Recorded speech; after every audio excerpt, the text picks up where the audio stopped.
Good morning class 12। तो चलिए अब आगे बढ़ते हैं, जहाँ पे रूप सिंह, भूप सिंह और शेखर अब घर को जा रहे हैं। शेखर ने धीरे से रूप के कान में कहा कि यह माही हमारा बेस कैंप है और हिमांग पर्वत डेस्टिनेशन, मतलब हमें तो जाना वहाँ था, हम तो सिर्फ यहाँ थोड़ी देर के लिए रुके थे। ऊंची हिमांग की तलहट्टी में छोटे से भूखंड पर बसा वह गांव किसी आदम गांव सा लग रहा था। जहाँ पे जाकर भूप सिंह बस गया तो वो बिल्कुल पुराने गांव के जैसा लग रहा था। खड, झाड़ झंगार, बगल में बहती सुपिन का शोर, बीच बीच में बादल के टुकड़े आ जा रहे थे, जिससे आँख मिचौली खेलता उनका वजूद फिर से मायावी लगने लगा था। कभी कभी तो भ्रम होता कि बादल तैर रहे हैं या वे उड़ रहे हैं। तो बादल ऊंचे स्थान में ऐसा लगेगा कि आप बादल को छू दोगे, और बादल के अंदर अगर अपना हाथ डालोगे तो आपको एक गीलापन का एहसास होगा, जैसे कि कितनी वहाँ पे उमस है, मॉइस्चर है। तो यहाँ पे इनको, शेखर को और रूप सिंह को, वो गांव बिल्कुल आदम गांव जैसा लगा। पहाड़ काफ़ी ऊंची थे, चढ़ाई शुरू हो गई थी। प्राय खड़ी चढ़ाई थी, सीधी चढ़ाई थी। पहले तो पेड़ और पत्थरों के सहारे चढ़ते रहे, फिर वो रुक गए। क्या हुआ, आगे नहीं चढ़ पा रहा? भूप ने ऊपर से पूछा। बस इतना भर पहाड़ीपन बचा रह गया ही है ना? फिर से नीचे उसके पास आए। उन्होंने गले में के मफलर को मजबूती परखी, फिर उसे कमर में बांधकर दोनों छोरों को दिखाते हुए कहा, भूला ले, पकड़ इसको। फिर उन्होंने शेखर की ओर देखा, जो और भी नीचे खड़े हाँफ रहे थे। पहले इसे चढ़ा लें, फिर आपको। शेखर ने हामी भरी। तो अब जो है भूप सिंह ऊपर चढ़ गया था काफ़ी, फिर नीचे उतर के आता है और अपने भाई को मफलर के द्वारा सहारे से ऊपर खींचने का प्रयास करता है, और शेखर को इशारा करता है कि पहले मैं छोटे भाई को ऊपर चढ़ा लेता हूँ, फिर मैं आपको भी ऊपर खींचकर ले जाऊँगा। अब भूप आगे आगे चल रहे थे, उनकी कमर में बंधे मफलर के छोर को पकड़े पकड़े रूप सिंह जो है वो पीछे पीछे। बाप रे, बिना किसी आधुनिक उपकरण के, सिर्फ पेड़ों पत्थरों के नाम मात्र के सपोर्ट पर शरीर का संतुलन बनाते हुए चढ़ना, और बीच बीच में रुककर हिदायत भी देते जा रहे थे। देख, ए थई मजबूती से पकड़ी के राखी, इन ना हवा की गिरी गैल सुपिनमा।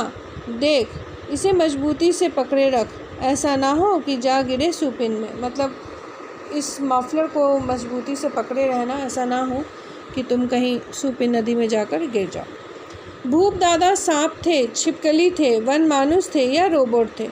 वह जिस धैर्य, आत्मविश्वास, ताकत और कुशलता से मांसपेशियों और अंगों का नायाब उपयोग कर रहे थे, वह उसके लिए बहुत हैरत की चीज़ थी।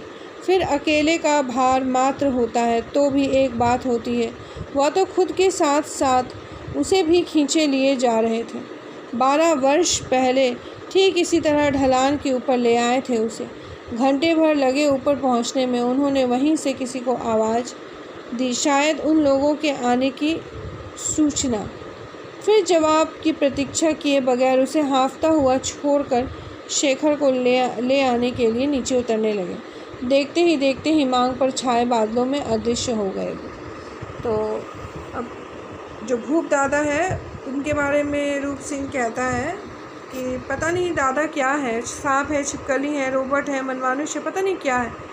सिर्फ अपनी मांसपेशियों के सहारे, शरीर के सहारे, अपने अंगों के सहारे वो अपने भाई को, यानी कि रूप सिंह को खींचकर ऊपर लिए जा रहे थे। इससे पहले भी एक बार जब वो गिर गए थे, तब उनके भाई ने ही उनको उठाया था, ऊपर खींचा था। मतलब पहाड़ में जब एक पेड़ से लटक गए थे, तब भी उनके भाई ने ही उनको खींचा था, उठाया था।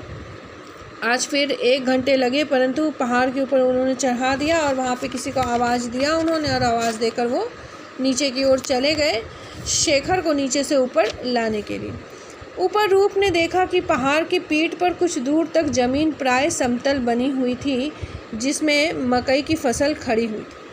पहाड़ के ऊपर उन्होंने देखा कि थोड़ी सी पहाड़ के जो स्थान है, थोड़ा सा स्थान जो है वो समतल बनाया हुआ था, जिसमें मकई की खेती हुई थी। क्षेत्र के चारों ओर सेब और देवदार के पेड़ थे। सेब के पेड़ों में तो फल भी लगे हुए थे। पेड़ ज़्यादा दिनों के नहीं थे, ये देखने से ही लग रहा था। उसने गौर किया, ऐसे ही पेड़ नीचे भी कुछ दूर तक फैलते चले गए थे। तो ये पेड़ जो थे सेब के और देवदार के बहुत दिन पहले के नहीं थे, नए ही लगाए गए थे, ऐसा पता चल रहा था। पूरे क्षेत्र की परिक्रमा करता हुआ वह आधी दूरी तक पहुंचा होगा कि उसे एक गुफानुमा आश्रम सा दिखा। उसी के बगल में 2 छानी छप्पर का झोपड़ा दिखा। यही घर है शायद। एक छप्पर के नीचे एक औरत खड़ी थी, नाटी, गोरी, जवान, चुस्त और लाल फुल स्वेटर में। वह उसे हैरानी से घूर रही थी।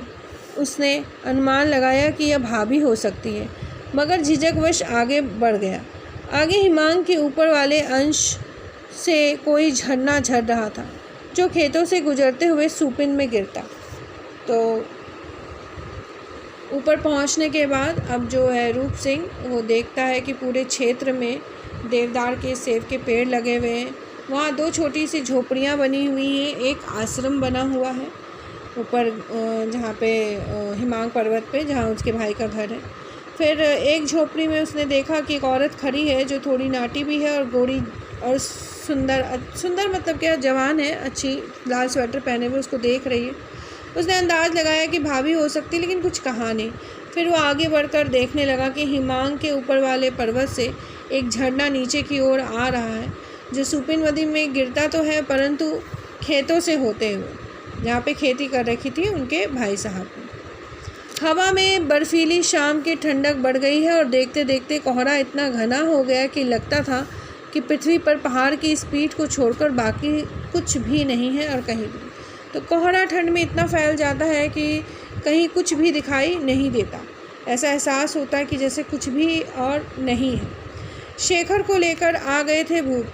आते ही उन्होंने भाभी देवर के बीच संवादहीनता की जड़ता को ताड़ लिया और बोले, रूप तेरी भाभी।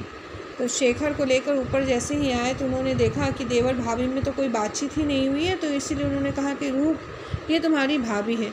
रूप ने आगे भी बढ़कर उसके औरत के जो पाँव हैं उसने छुए। बूंदाबांदी शुरू हो गई थी। पति पत्नी गृहस्थी के सामान को जल्दी से समेटने में लग गए। रूप और शेखर गुफा में बिछे पटरों पर ही लेट गए। तो हल्की बारिश भी शुरू हो गई। ऐसे स्थान पे बारिश अक्सर हो जाया करती है। रूप शेखर ने पुकारा, यार,